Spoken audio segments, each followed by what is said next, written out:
this touches something else also, is that photography, being an artifact of the Industrial Revolution, has always returned the favor of its birth by turning itself back on industry. I mean, it's one of the earliest photographic subjects and one of the most fruitful. And this all worked very well as long as industry was something that could be understood visually. I mean, you see, well, I think of the Becker's work is one very high-level example of this. It's a kind of machine technologies, and they're understandable, they're decodable by looking at them. But things had passed into another sphere in the post-war period. Now, the technologies that were important now are black box technologies. You don't know what's inside the machine. And you don't know what's going on in this room.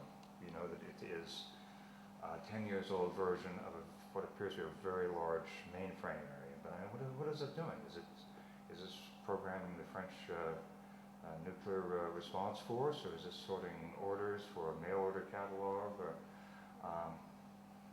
there's no way of knowing. This is the ultimate expression of Brecht's famous remark about the Krupp works, that you have no idea what's going on, and now you're inside and you still have no idea. You're looking at something that has an extraordinary amount of power and influence on life, but it looks like nothing. It looks like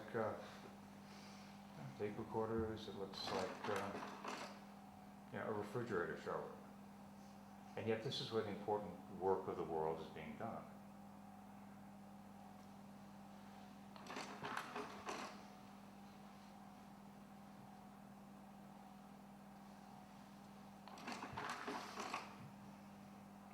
Another feature of these environments is that wherever they are, they're always the same.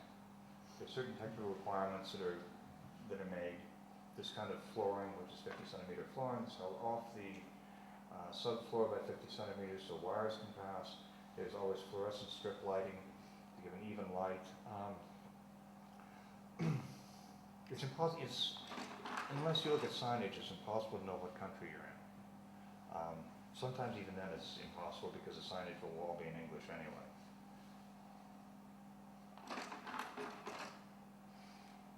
So here is this vast, I believe significant, completely deterritorialized phenomena that was affecting people's lives and yet was completely resistant to any kind of visual understanding.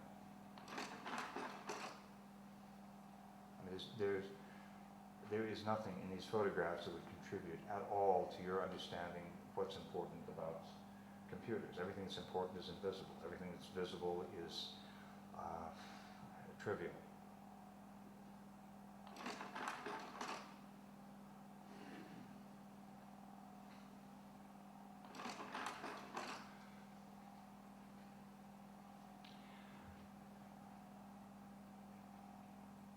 Towards the end of the first quarter of 1991, they wanted something of a progress report, kind of a midterm report.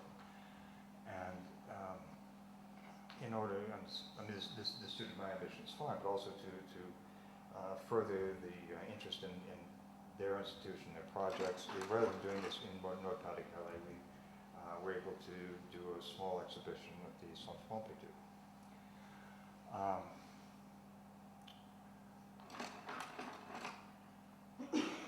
A number of things have transpired during these years, and my interest had shifted tremendously. The Iron Curtain had come down. And one of the statistics that I seized upon as being significant and of real interest was the East German secret police statistic, the idea that 1 person in 5 was somehow engaged in internal espionage. First, this isn't a country that has had a chronic labor shortage, always. I mean, it risked building the Berlin Wall for that reason. And not overlooking the fact that a lot of these operatives were simply people who didn't really do very much, but the state was interested in gaining their complicity and culpability in the state apparatus. But nevertheless, it was an enormous system, and it made me think about how do we control our populations. I mean, this seemed pretty primitive. If you have half your people working somewhere or another as a spy force. And of course, and this is also the time I start to think more about Guy Debord and his remarks on how indeed do you control people.